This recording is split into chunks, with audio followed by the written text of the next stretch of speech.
RK films మా గురువు గారు నిర్మించిన, ఆయన బ్యానర్లో నిర్మించిన సినిమా సర్కార్ నౌకరీ. సర్కార్ నౌకరీ అనే ఈ సినిమా నేపథ్యమే చాలా డిఫరెంట్గా ఉన్నట్టు అనిపించింది. సినిమా చూసిన తర్వాత మరీ కొట్టొచ్చినట్టు కనిపిస్తుంది.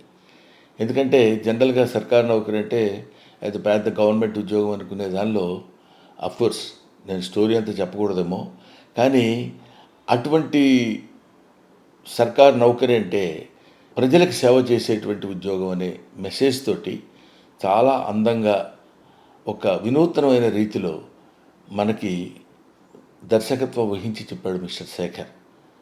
ఇదంతా అందరూ కలిసి యంగ్ బ్రెయిన్స్తో తీసిన సినిమా అన్న ఫీల్ మనకు కనిపిస్తుంటుంది.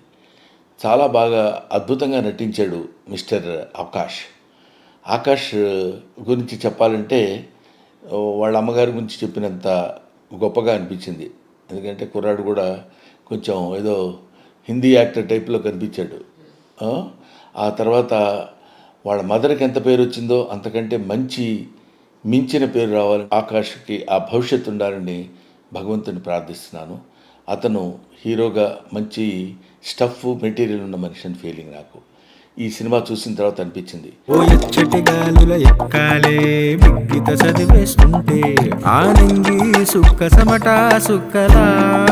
ఆ తర్వాత భావన అమ్మాయి చాలా ప్లెజెంట్గా, అంటే బహుశా నేను విడిగా చూసినప్పుడు ఇంకా ప్లెజెంట్గా ఉంది. సినిమాలో చూసినప్పుడు ఆ క్యారెక్టర్ వైజ్ ఏంటి పల్లెటూరు పిల్ల ఎలా ఉంది అనే ఫీలింగ్ కలిగించే విధంగా ఆ డిఫరెన్షియేషన్ బాగా ఉండేటట్టు కష్టపడ్డాడు డైరెక్టర్.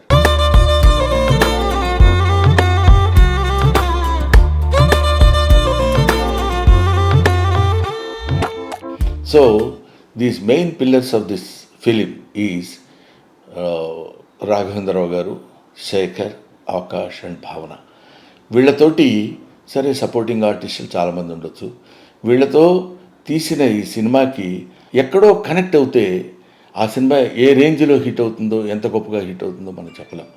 అందువల్ల అలాంటి దీనిలో హిట్ అవడానికి ఉండేటువంటి అంశాలు ఈ సినిమాలో ఉన్నాయన్న భావన నాకు కలిగింది. సో దానిలో అతి న్యాచురల్గా, అతి సహజంగా అందరూ నటించారు. ఇందులో అద్భుతమైనటువంటి నటన ప్రదర్శించడం అది కాకుండా సహజంగా నటించినటువంటి సన్నివేశాలు ఇందులో ఉన్నాయి.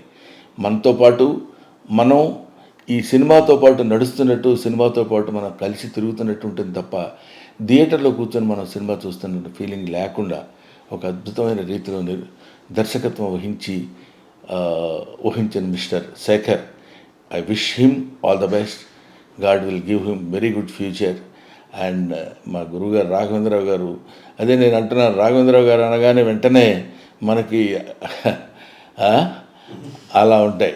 కానీ అవన్నీ లేకుండా రాఘవేంద్రరావు గారి స్టైల్కి భిన్నంగా మరి కుర్రాడు ఎలా ఒప్పించగలిగాడో నాకు తెలియదు. కానివ్వండి, రాఘవేంద్రరావు గారు అంటే మనకి గుర్తొచ్చే విధమైనది ఈ మధ్య కుర్రకారికి తెలిసి ఉండొచ్చు. కానివ్వండి, ఆయన ఫస్ట్ ఫిలిం జ్యోతి, ఆ సినిమా నాకు తెలుసు.